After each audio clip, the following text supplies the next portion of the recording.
¿qué significa realmente una cifra de 765 millones de dólares?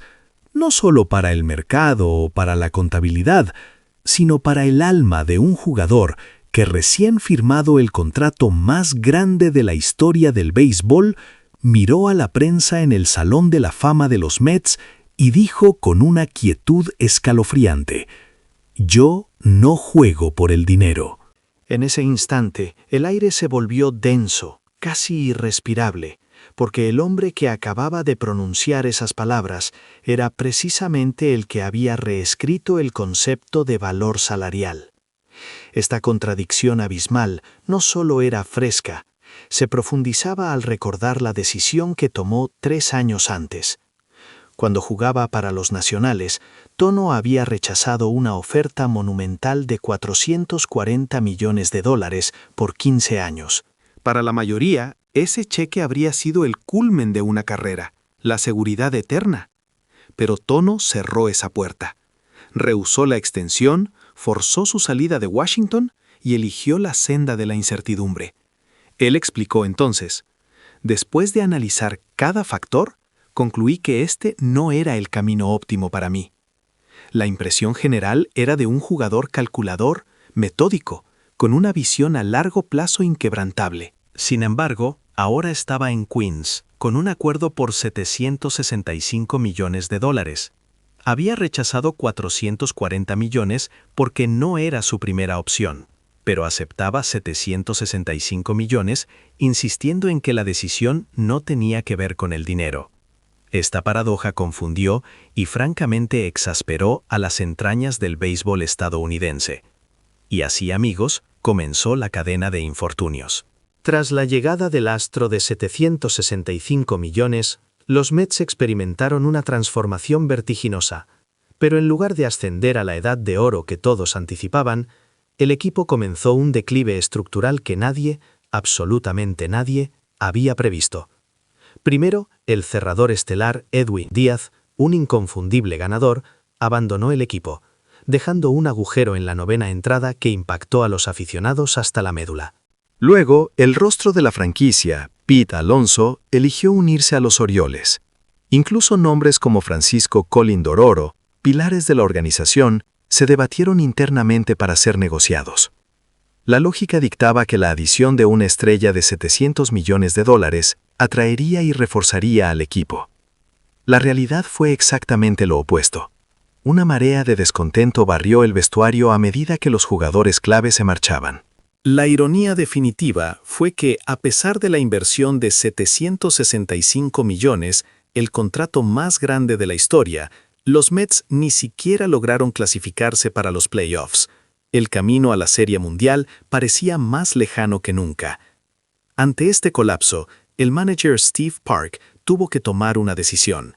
En medio de una ola de decepción y furia entre los aficionados, convocó una rueda de prensa. Su rostro no era el del hombre que 3 años antes había prometido con gran seguridad un campeonato mundial en un plazo de 3 a 5 años. Era el rostro de un líder agotado, forzado a confrontar una realidad brutal. Park inclinó la cabeza y declaró: «Faltar a los playoffs es una gran humillación para la propiedad». Pero lo que realmente capturó la atención de la nación fue lo que dijo después, aludiendo a la desesperada necesidad de reforzar al equipo para la temporada 2023, una necesidad que se había traducido en la decisión de la directiva de firmar contratos masivos a jugadores externos. Aunque sus palabras no fueron anónimas, los medios y gran parte de la afición estadounidense interpretaron su declaración como una admisión implícita. La dependencia de jugadores externos había sido la causa del desequilibrio del equipo.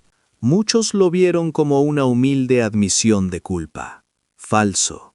Era una transferencia de responsabilidad, una movida política sutil. El reconocido comentarista deportivo, Michael O'Brien, lo resumió perfectamente.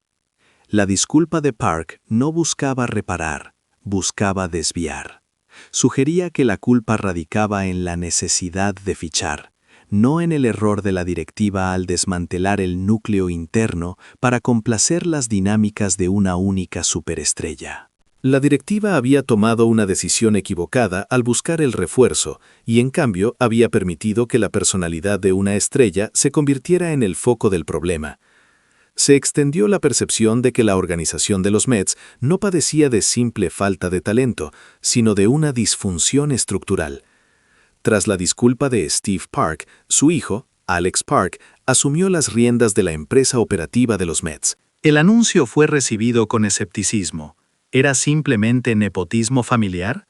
Sin embargo, la primera declaración pública de Alex desmontó esa previsión y señaló un cambio de dirección completo para la organización durante la próxima década.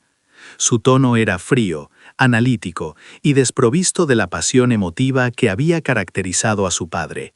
Múltiples fuentes internas confirmaron que, incluso antes de su nombramiento, Alex había insistido repetidamente en la necesidad de desvincular a la organización de la dependencia individual. Y luego vino la declaración que resonó como un trueno. Incluso el contratado más grande de este deporte no puede controlar a todo el equipo. Los miembros del equipo interpretaron esas palabras como una clara desaprobación de la excesiva influencia externa. Alex fue más allá, sentando un nuevo precedente. La organización no ofrecerá soporte especial ni trato preferencial a ningún jugador que no demuestre valor consistentemente en el campo.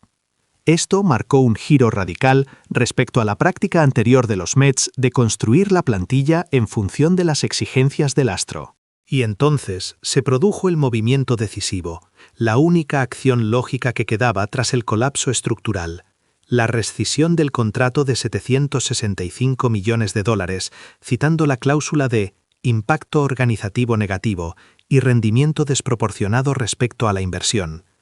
El mensaje de Alex Park fue claro y brutal, y resolvió el misterio inicial. En el béisbol, el dinero te puede comprar un nombre, pero nunca el corazón de un equipo.